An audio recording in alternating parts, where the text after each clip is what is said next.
veux recevoir les 10 meilleurs livres de 2019, n'hésite pas à t'inscrire, le lien est dans la description de la vidéo.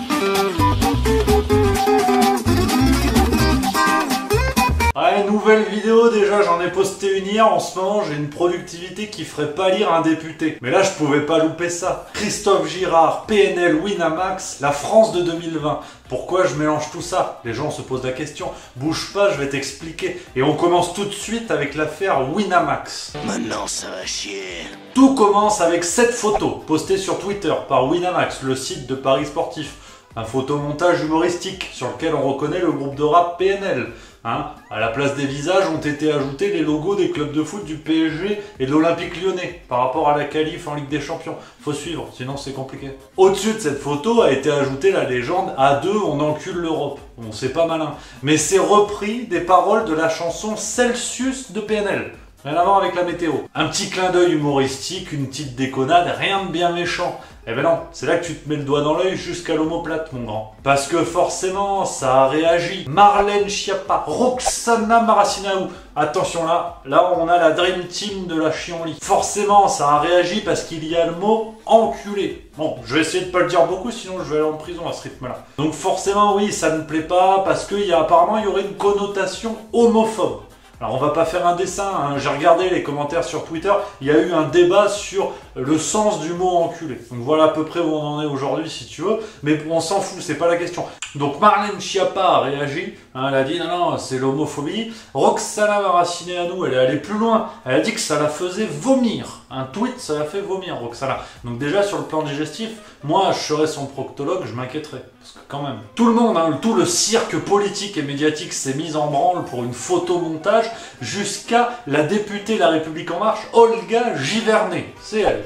Alors elle, médaille d'or tout de suite, hors concours, palme d'or à Cannes, tout, faut tout lui donner parce qu'elle est allée plus loin que ça.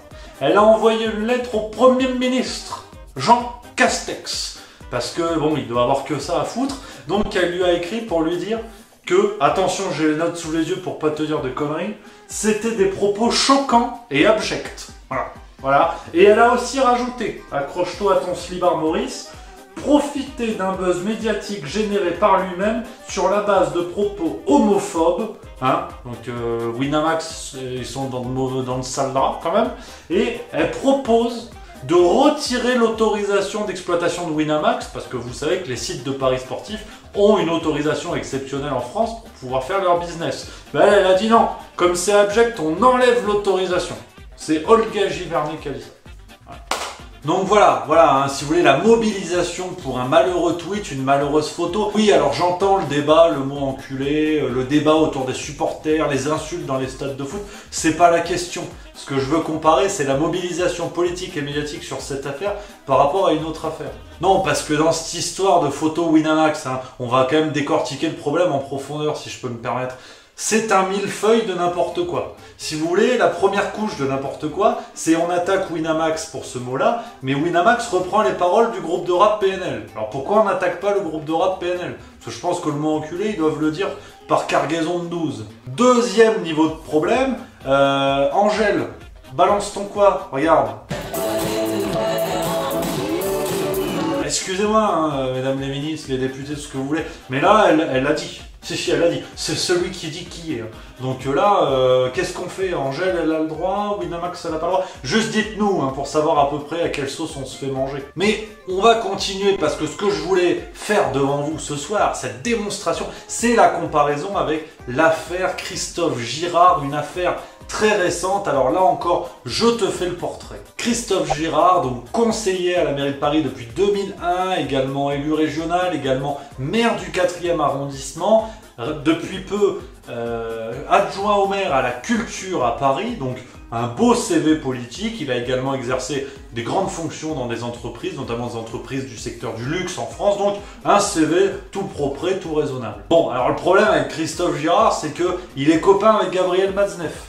Aïe, tu connais l'affaire de Gabriel Matzneff, un pédophile notoire qui a confié ses actes dans des livres publiés par les plus grands éditeurs français et qui est actuellement sous le coup d'une poursuite, notamment à la suite de l'apparition du livre Le consentement de Vanessa Springora. Donc Christophe Girard, il est copain avec Gabriel Matzneff depuis les années 80. Il est vraiment très copain. Tous les livres de Gabriel Matzneff lui sont envoyés en service presse. Il y a même le livre La prunelle de mes yeux, sorti en 1993, le livre de Gabriel Matzneff, qui est spécialement dédié à Christophe Girard. Donc on est quand même sur une relation assez étroite. Christophe Girard est aussi évoqué dans plusieurs des livres de Matzneff.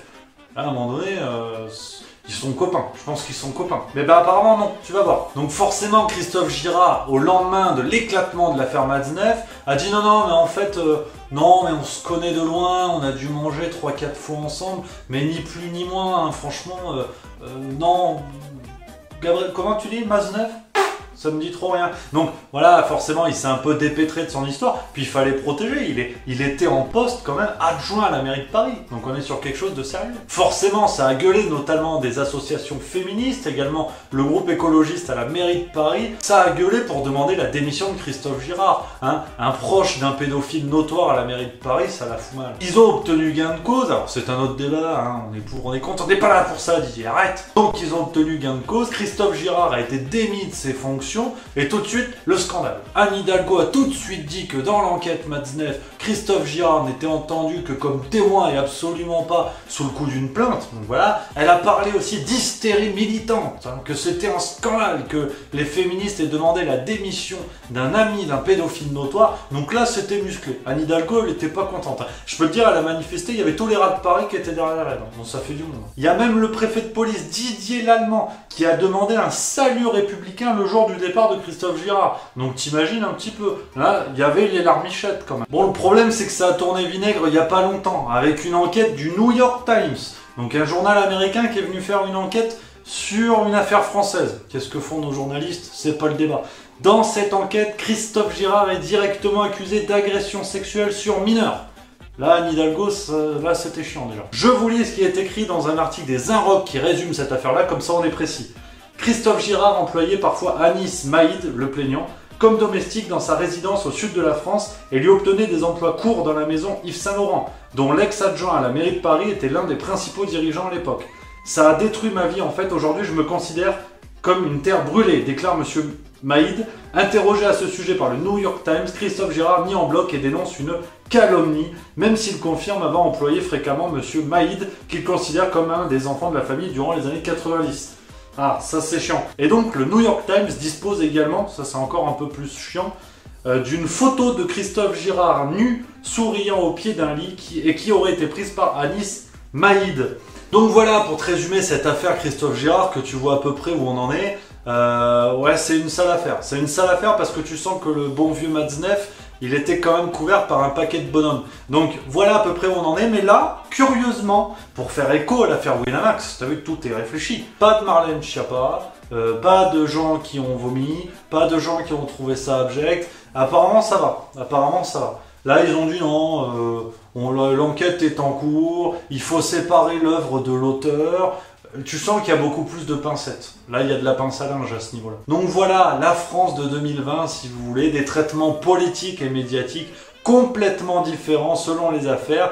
Et le pire dans tout ça, des responsables politiques qui consacrent leur temps à condamner des photos sur Twitter et des messages humoristiques. Donc voilà à peu près où nous en sommes. C'est assez terrible comme bilan, mais je voulais le faire avec vous et avoir votre avis. Qu'en pensez-vous? Dites-moi tout en commentaire, qu'on papote ensemble parce que faut rigoler. Faut rigoler parce que là, je crois qu'il nous reste plus que ça. Il faut rigoler ensemble, parler de tout ça, discuter dans le calme et la volupté. Voilà, j'avais que ça qu'à vous dire. Moi, je vous embrasse. Je retourne regarder les infos parce que c'est du plaisir tous les jours.